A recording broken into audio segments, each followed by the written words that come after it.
दोस्तों, हम सीरीज कर रहे हैं जिम कॉर्बेट की ओमनीबस की, और हमारी बुक चल रही है जंगल लोर। कहानी के पिछले पार्ट प्लेलिस्ट में है, आगे की कहानी कंटिन्यू करते हैं।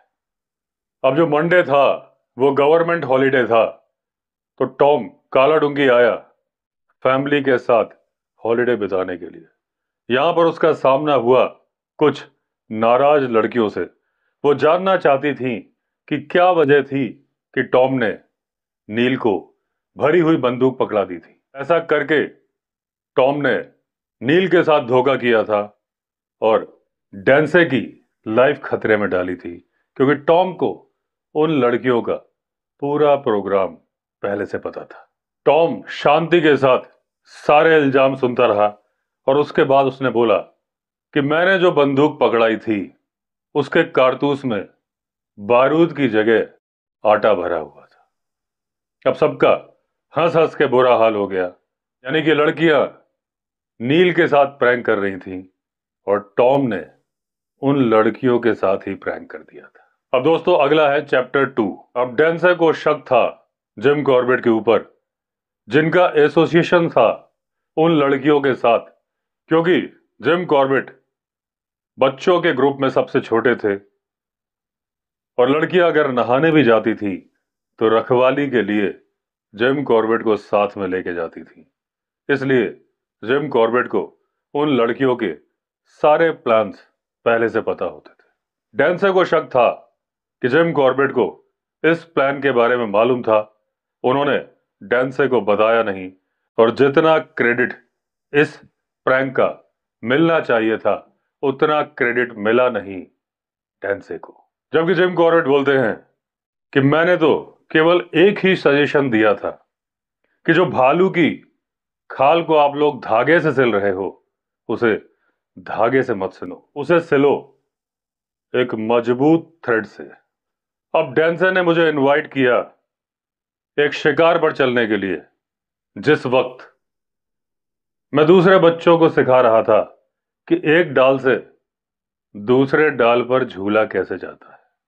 अब जब डेंसर ने मुझे इनवाइट किया था तो मैं तो 7वें आसमान पर पहुंच गया था, क्योंकि मेरा सपना था डेंसर के साथ जंगल में जाना। और डेंसर ने मुझसे कहा था कि आज वो मुझे सिखाएगा कि पैदल चलते हुए टाइगर को कैसे शूट किया जाता है।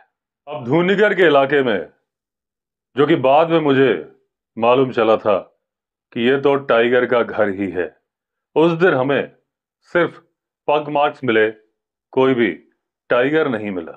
अब हम वापस घर की तरफ लौट रहे थे। डेंसे, जो हमारा फैमिली फ्रेंड था, उसने डिसाइड किया कि वो मुझे सिखाएगा कि बंदूक कैसे चलाई जाती है। अब जिस वक्त डेंसे ने कहा था कि वो मुझे बंदूक चलाना सिखाएगा, उस वक्त हम खड़े थे एक ओपन ग्लेड के एक सिरे पर और दूसरे सिरे पर व्हाइट कैप्ड लाफिंग थ्रशेस थे, जो कि जा रहे थे चींटियों की तलाश में। जब हम शिकार करने के लिए चले थे तो डेंसे ने अपनी मजल लोडिंग राइफल अपने हाथ में ली थी और एक शॉटगन, वो भी थी मजल लोडिंग गन, उसे टांगा हुआ था अपने कंधे पर।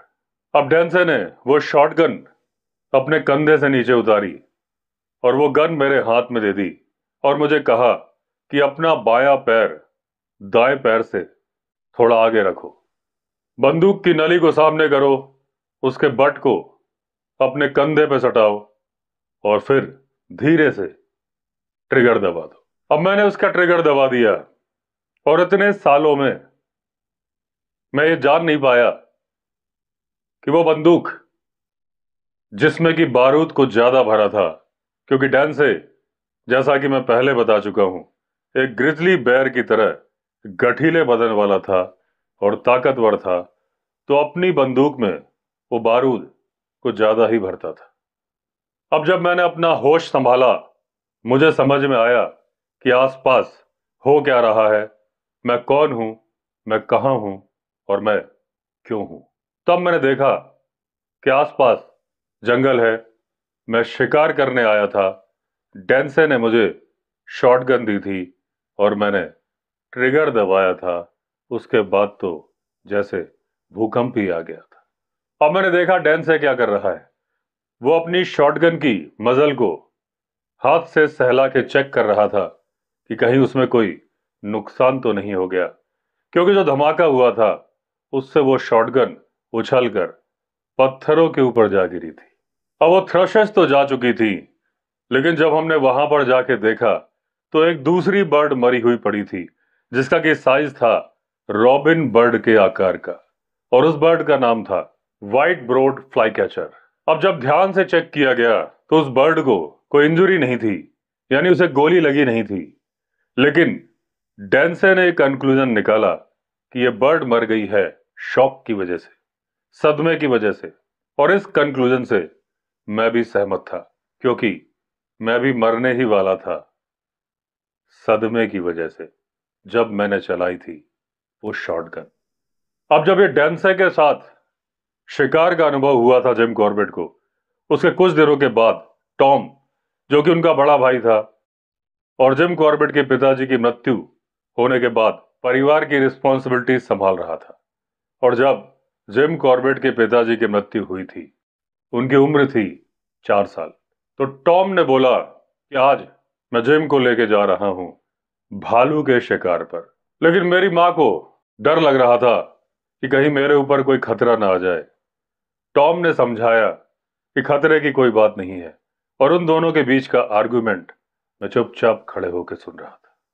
टॉम ने यह भी कहा था कि वो मेरी पूरी सुरक्षा करेगा और मुझे किसी तरह का कुछ नुकसान नहीं होगा। और जब मेरी मां ने मुझे जंगल ले जाने की परमिशन दे दी, तो उसके बाद मैंने भी यह दृढ़ निश्चय कर लिया था कि मैं टॉम के साथ ऐसे चिपक के रहूंगा जैसे मैं चिपक गया हूं गोंद से, ताकि मुझ पर कोई खतरा ना आने पाए। तो उस शाम को हम चल पड़े। टॉम ने एक राइफल और एक गन साथ में ली थी, राइफल उसके लिए और गन मेरे लिए। हम पास की पहाड़ी की तरफ जा रहे थे। अब आधे रास्ते पर पहुंचकर हम एक गहरे अंधेरे में और भूतिया से रवीन यानी पहाड़ी नाले के पास पहुंच गए। टॉम उस रवीन के किनारे पर रुका और धीरे से मेरे कान में फुसफुसा के बोला कि यह जगह भालुओं की फेवरेट जगह है। अब भालू यहां से या तो ऊपर गया होगा या नीचे गया होगा या इसके किनारे किनारे चल रहा होगा। अब टॉम ने मुझे इशारा करके बताया कि सामने जो चट्टान दिख रही है उस पर बैठ जाओ। मुझे बंदूक पकड़ाई, साथ में 2 कार्ट्रिज दी और सावधान किया, बड़ी ही सावधानी से गोली चलाना। एक बात ध्यान रहे कि जब भालू के ऊपर गोली चलाओगे तो वो मरना चाहिए, घायल नहीं रहना चाहिए। फिर टॉम ने एक बांज के पेड़ को दिखाया कि मैं जा रहा हूं उस बांज के पेड़ पर बैठने। वो पेड़ मेरी चट्टान से करीब 800 गज की दूरी पर था। साथ में टॉम ने मुझे हिदायत दी कि अगर मुझे कोई भालू दिखे और मुझे ऐसा लगे कि टॉम ने उसे नहीं देखा है, तो मुझे जाके टॉम को बताना था कि देखो यहां भालू है। अब तेज हवा चल रही थी, घास भी हिल रही थी, जोर जोर से आवाज कर रही थी। मेरे ख्वाबों में, सपनों में और कल्पना में चारों तरफ भूखे भालू घूमते नजर आ रहे। और सर्दियों के मौसम में इस पहाड़ी पर 9 भालुओं का शिकार किया गया था, तो इसमें कोई शक नहीं था कि यहां पर भालू थे। तो मुझे पक्का यकीन था कि आज तो भालू मुझे मार डालेंगे, मुझे अपना भोजन बना लेंगे, और जब वो मुझे अपना भोजन बनाएंगे मुझे बहुत दर्द होगा। अब समय बहुत धीरे धीरे गुजर रहा था, मैं बुरी तरह से डरा हुआ था। तभी जब सूरज डूब रहा था, उसकी लालिमा चारों तरफ फैल रही थी, तो मैंने देखा स्काई लाइन के पास एक भालू चला आ रहा है। उसका डायरेक्शन उसी तरफ था जिधर था टॉम का पेड़, यानी जिस पेड़ पर टॉम बैठा था। अब टॉम ने उस भालू को देखा कि नहीं देखा मुझे नहीं मालूम, लेकिन मैं तो किसी भी तरह से उस डरावनी जगह से बाहर निकलना चाहता था। तो मैंने उस गन को अपने कंधे पर लादा, क्योंकि उसे लोड करने की हिम्मत मैं कर नहीं सकता था, क्योंकि मेरा पिछला अनुभव डेंसे के साथ बहुत बुरा था। मैं चल पड़ा टॉम की तरफ। अब हिमालयन ब्लैक बेयर जो हमारे इलाके में थे वो जिंदा रहते थे शाहबलूत के फल को खा के। भालू बहुत भारी होते हैं और शाहबलूत की डालें, टहनियां करीब करीब बांझ के पेड़ की ऊंचाई तक पहुंच जाती है और उन शाहबलूत को खाने के लिए भालू उन डालों को झुकाते हैं, कभी आगे कभी पीछे, कभी ऊपर कभी नीचे। अब कुछ डालें केवल हल्की सी क्रैक होती है और वो पूरे साल हरी भी रहती हैं। कुछ डालें ऐसी होती है कि भालू के झुकाते ही पूरी तरह टूट जाती हैं और कुछ ऐसी होती हैं कि भालू के छोड़ते ही वापस वैसे ही खड़ी हो जाती हैं जैसे कि कुछ हुआ ही ना हो। अब जिम कॉर्बेट ने उस पहाड़ी नाले को क्रॉस कर लिया था और वहां पर कुछ झाड़ियां उगी थी, वहां तक पहुंच गए थे। तभी उन्होंने दौड़ने की आवाज सुनी। अब जिम कॉर्बेट पत्थर की तरह जम गए, हिल डुल भी नहीं रहे थे और वो आवाज तेज होती जा रही थी। तभी एक पेड़ की डाल मेरे बगल में आके गिरी। ये डाल भालू ने तोड़ी थी कभी पहले, लटकी हुई थी, हवा की वजह से नीचे गिरी थी। लेकिन मैं उतना डर गया था कि दुनिया का सबसे बड़ा भालू भी अगर मेरे सामने आ जाए तो उससे ज्यादा मुझे नहीं डरा सकता जितना मैं पहले ही डर गया था। अब मैंने जितना भी साहस जुटाया था अपने भाई टॉम के पास जाने के लिए, मेरा सारा साहस चकनाचूर हो गया था। मैं वापस सड़क के उस चट्टान की तरफ बढ़ चला जहां से मैं उतरा था। अगर एक इंसान डर की वजह से मर सकता है तो उस दिन मैं मर गया था और शायद एक बार नहीं मरा था, कई बार मर जाता। मैं इतना डर गया था। अब आसमान की जो लालिमा थी वो गायब हो गई थी, चारों तरफ छा गया था घना अंधेरा। तभी अंधेरे से एक आकृति निकल के आई और उसने मुझसे पूछा कि तुम डर तो नहीं रहे हो, क्या तुम डर रहे हो? और जब मैंने कहा कि अब मैं नहीं डर रहा हूं तो टॉम वहां से चला गया एक बुद्धिमान भाई की तरह। टॉम का एक विश्वास था कि शुरुआत जल्दी करनी चाहिए जब वो शिकार पर जाता था। एक सुबह उसने मुझे उठाया शिकार पर चलने के लिए, क्योंकि उस दिन हमें शिकार करना था मोर मोरनियों का। तो टॉम ने मुझे 4 बजे उठा दिया। मुझे मुंह हाथ धोने और कपड़े पहनने के लिए उसने हिदायत दी थी कि इतने धीरे पहनना कि परिवार के बाकी लोग डिस्टर्ब ना होने पाए। आधे घंटे के बाद चाय और होममेड बिस्किट के साथ हम निकल पड़े गड़प्पू की तरफ, जहां जाने के लिए हमें चलना था 7 माइल्स। अपने पूरे जीवन काल में मैंने तराई और भाबर के जंगलों में बहुत सारे चेंजेस देखे। अब जो कुछ बदलाव मैंने देखे वो तो इंसान की वजह से थे और कुछ बदलाव प्रकृति की वजह से थे। कुछ इलाकों पर जहां पर शानदार घने जंगल थे, आज वहां पर झाड़ियों का राज है। ऐसी जगह जहां पर पहले ग्रासलैंड्स होते थे, आज वहां पर घने जंगल है। तो दक्षिण पूर्व की तरफ गड़प्पू में जहां पर आज घना जंगल है, और उस समय जबकि मैं बात बता रहा हूं तब वहां पर होते थे ग्रासलैंड्स। वहां पर बहुत सारे प्लम के पेड़ भी थे। तो टॉम उस तरफ आगे बढ़ रहा था मुझे साथ में लेके, क्योंकि वो प्लम ना सिर्फ जंगली जानवरों को अपनी तरफ आकर्षित करते थे, वो आकर्षित करते थे भालुओं को भी और आकर्षित करते थे मोर मोरनी को भी। हम जब गड़प्पू पहुंचे तो अभी भी अंधेरा था। हम कुएं के पास बैठ गए। अब पूरब की तरफ से रोशनी आनी शुरू हो गई थी और हम आवाजें सुन रहे थे जंगल में भोर होने की, जंगली जानवरों और पक्षियों के उठने की। अब चारों तरफ से जंगली मुर्गे बोलने शुरू हो गए थे, उनके साथ बाकी पक्षी भी उठ गए थे और वो भी चहचहा रहे थे।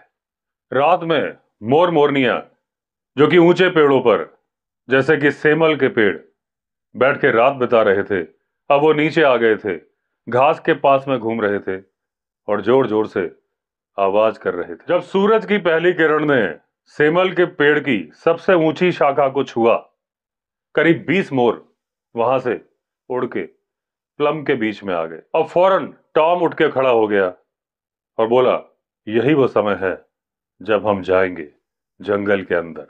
अब इन इलाकों में ओस काफी ऊपर तक जमी होती है।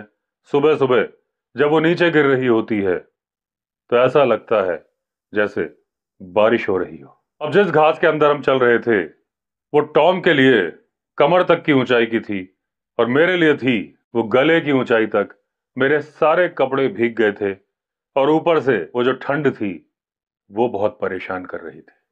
अब हमने कई मोरों को उड़ते हुए देखा, लेकिन वो वापस घास में चले गए। लेकिन एक मोर था जो उड़ा और जाके सेमल के पेड़ की शाखा पर बैठ गया।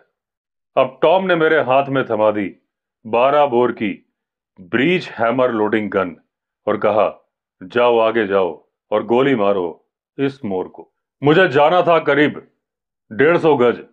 मैं आगे बढ़ा, अभी 40 गज ही पहुंचा था। बंदूक को लोड करने की कोशिश कर रहा था। मुझे एक सीटी की आवाज सुनाई दी। देखा तो टॉम मुझे वापस बुला रहा है। मैं वापस टॉम के पास पहुंच गया तो टॉम ने बोला कि जहां से तुम निशाना बनाने की कोशिश कर रहे थे वहां से तुम्हारी बंदूक फायर नहीं कर पाती, तुम आउट ऑफ रेंज थे। और जब मैंने उसे बताया कि मैं निशाना नहीं लगा रहा था, मैं तो केवल बंदूक को लोड कर रहा था, तो टॉम ने कहा, बंदूक को तभी लोड करना होता है जब उसे चलाना होता है। लोडेड गन को कैरी करना बड़ा ही खतरनाक होता है, क्योंकि जहां पर तुम जंगल में चल रहे होते हो घास के नीचे कई बार गड्ढे होते हैं, तुम्हारा पैर स्लिप करेगा और बंदूक अपने आप चल जाएगी।